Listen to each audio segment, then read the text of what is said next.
လေးထမင်းမစားချင်တဲ့အခါဒီကြောက်ဥချိုစင်ကြော်လေးချက်ကျွေးလိုက်ချိုချင်းချင်းလေးနဲ့အရန်စားလို့ကောင်းတယ်ခလေးတွေကအချိုကြိုက်တယ်ဆိုရင်ချက်ပြအောင်ချက်ကြည့်နော်ကြောက်ဥကြော်တဲ့အခါအိုးမကအောင်စီရမ်းနေလို့မဖြစ်ဘူးစီ80ရာခိုင်နှုန်းလောက်ပို့ပြီးဆိုမီအေးပြန်ထားမယ်ကြောက်ဥကိုပကံလုံးနဲ့ဖောက်ထည့်ပြီးအိုးထဲကိုဖြည်းဖြည်းချင်းထည့်ပကံလုံးမှာရေလုံးဝမရှိစေနဲ့နော်မဟုတ်ရင်စီပေါက်တတ်တယ်နောက်အိုးတစ်လုံးထဲကိုစက်သွန်ဖြူစက်သွန်မိတ်ထည့်စီမွေးတက်လိုက်ချိုချင်နဲ့ထောက်ထည့်ပြီးပွက်ပွက်ဆိုရဲထိတဲ့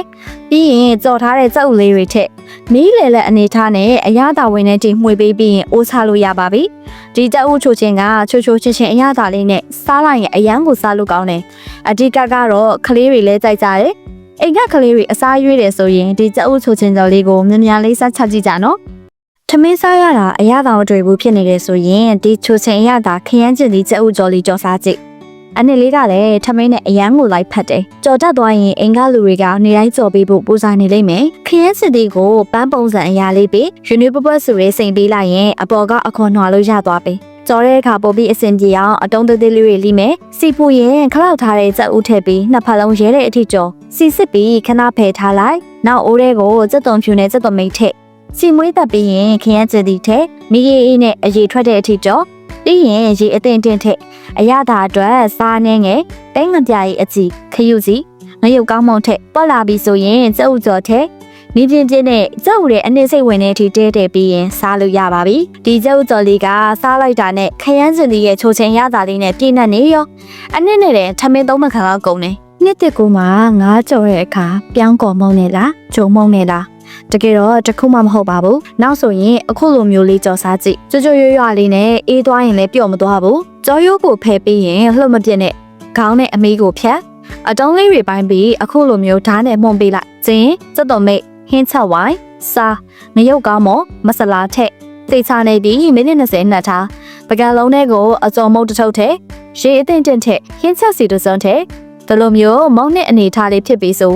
နှက်ထားတဲ့ထဲကိုလောင်းထည့်မယ်စီ90ရာခိုင်နှုန်းပို့ပြီးဆိုထည့်ကြော်လိုက်ရွှေဝါရောင်တန်းနဲ့ထိကြော်ပြီးရင်ဆယ်မယ်စီစစ်ပြီးအေးတဲ့အခါမိပြင်းပြင်းနဲ့နောက်တစ်ခေါက်ပြန်ကြော်လိုက်ရင်ပို့ပြီးကျွတ်ရွသွားရောညက်တဲ့ကူတဲ့အခါဒီလိုမျိုးလေးကြော်စားကြည့်နော်ကျွတ်ရွလေးနဲ့မွမွလေးအရသာအရန်ရှိပြီးညှိနှက်လည်းမထွက်ဘူးအိမ်ကကလေးတွေအစားရွေးတယ်ဆိုရင်ခလေးမမေတို့ဒီနံရိုးထမင်းချက်လေးကိုလေ့လာထားတဲ့နဲ့နော်ဟင်းရွက်တီးနဲ့အမျိုးမျိုးနဲ့လည်းစားလို့ရတယ်အာဟာရလည်းဖြစ်အရသာလည်းရှိပြီးအရန်စားလို့ကောင်းတယ်ဆန်ကိုဆေးပြီးတော့အိုးရဲထက်ကြောင်မှုထက်ပဲစီထက်ခါကြဦးထက်မှုထက်ပြုတ်ကြော်ထားပြီးသားဝက်နံရိုးထက်ဟင်းချက်စီတစွန်းထက်စားကောင်းရတဲ့အဓိကအကြောင်းရင်းကတော့ဒီအရသာအနှစ်ထုတ်လေးပါဒီအထုတ်လေးထည့်လိုက်ရင်ကျန်တာဘာမှထည့်စရာမလိုတော့ဘူးရေကိုပါဝင်ပစ္စည်းဖုံးစံလေးလောက်ထိပဲထည့်မယ်ထမင်းပေါင်းဝဲထည့်ပြီးပုံမှန်ထမင်းတည်တဲ့အတိုင်းတည်လိုက်ရင်ရပြီအနက်လေးကမွေးပြက်နေရောအရန်စားကောင်းလို့ခလေးတွေတစ်ပတ်ကမွေးတစ်ပတ်ကစားလိုက်မယ်တကယ်ကိုမထင်ထားဘူးတောင်ပေကိုသွားကြရမလို့ပဲအိမ်မှာရဲ့အသားခင်လှုပ်စားလို့ရတယ်မွမွေးလေးနဲ့အရန်စားလို့ကောင်းတယ်ဒါကကျမတို့အိမ်မှာစားနေကြအမဲသားအကင်ချောင်းလေးတွေ